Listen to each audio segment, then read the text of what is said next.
Hello all.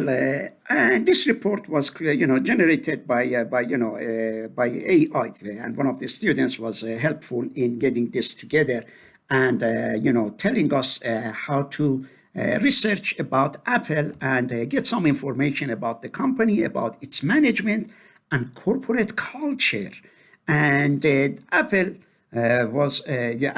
founded by three people. Steve Jobs, that as you all know, he died, and Steve Wozniak, he's still alive, maybe 75 years old, and Ronald Wayne in 1976. That's 24 and 24 is 48 years ago. And interestingly, about this Ronald Wayne, and as you all, Apple now is around a $3 trillion company, one of the most valuable companies in the world. And this person, who was one of the founders, during the 1 year or 2 years after they founded the company, he sold his share only for $3,000 to maybe the other two shareholders. And those shares, if he had not sold it for, they sold them for 3,000, most likely now they would, the value of those shares would have been now maybe $150 billion. But anyhow, the person most likely, has a lot of money now. But anyhow, he sold it for $3,000. Now, about the Apple company, is known as a company with innovation. Therefore, as you all know, technology companies are very focused in being innovative and excellent design excellence. And as you all know, when the iPhone came, your iPad came out, or these things they have excellent design, a very customer friendly and user friendly, and then unparalleled customer loyalty. This is a very important concept of what it means. But by customer loyalty, that means if someone buys an iPhone, that person doesn't want to switch his or her iPhone with another brand of company. They stay with the company. It's just like sometimes you might drink Coke.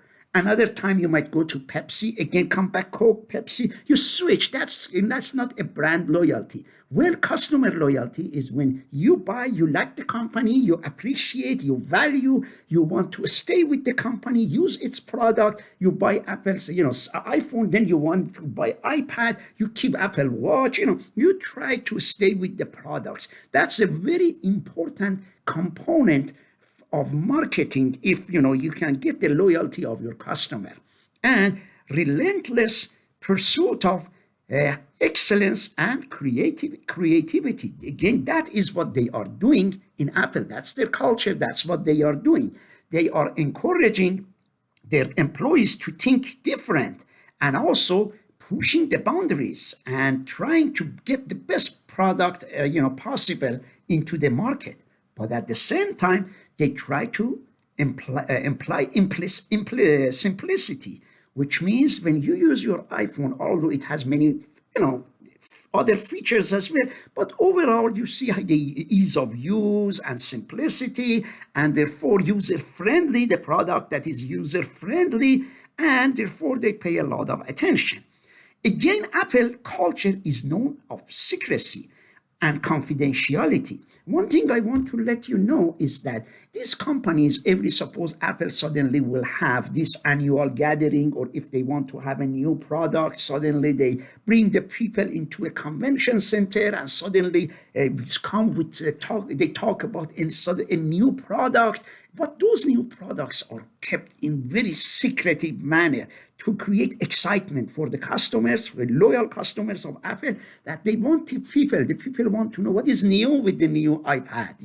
Therefore, that's the way, and they call it the Apple way. That is the concept of the Apple way. That's the way they do business.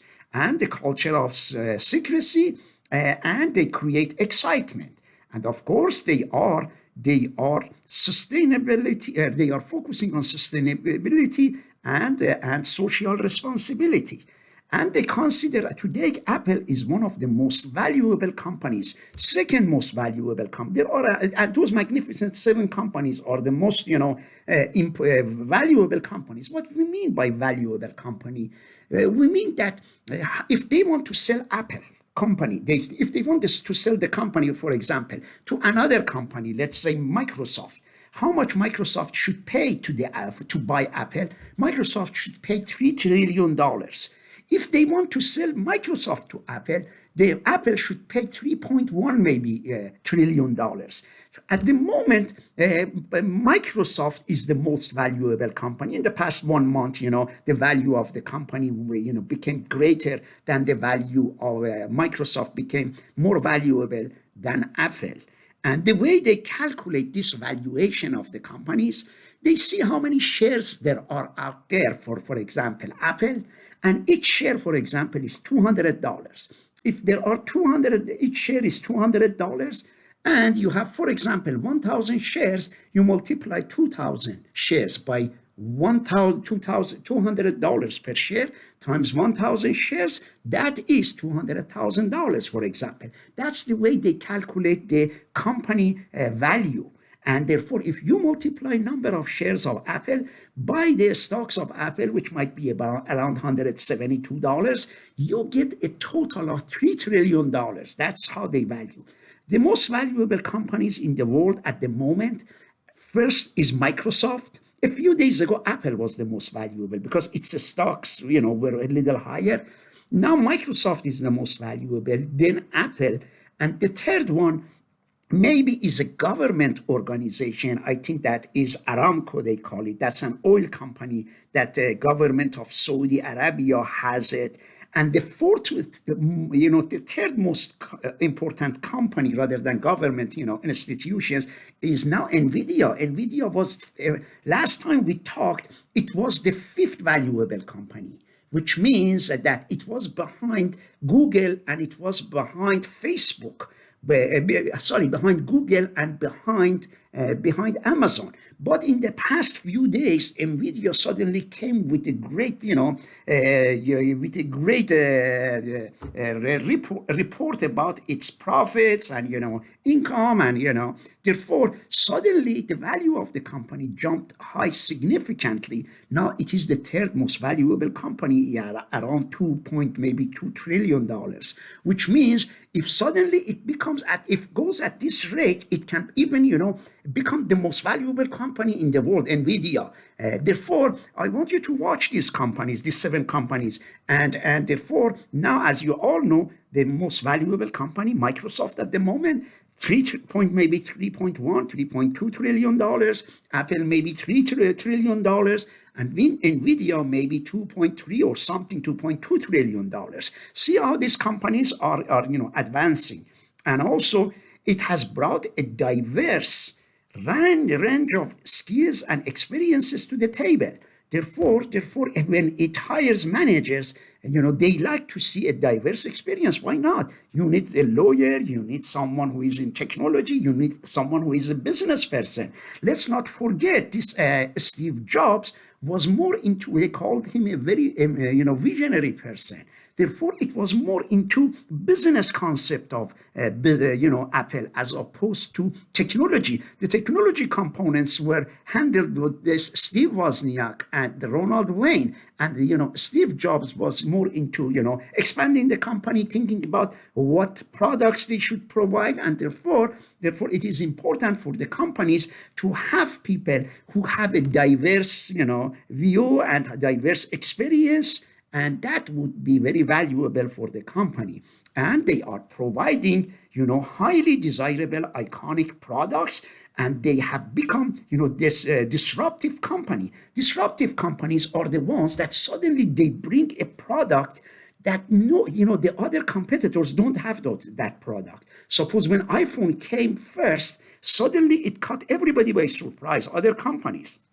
Another company which is disruptive is Tesla. As you all know, the car is very creative. They use advanced technology. Another company that is disruptive, I would say NVIDIA. NVIDIA has become disruptive.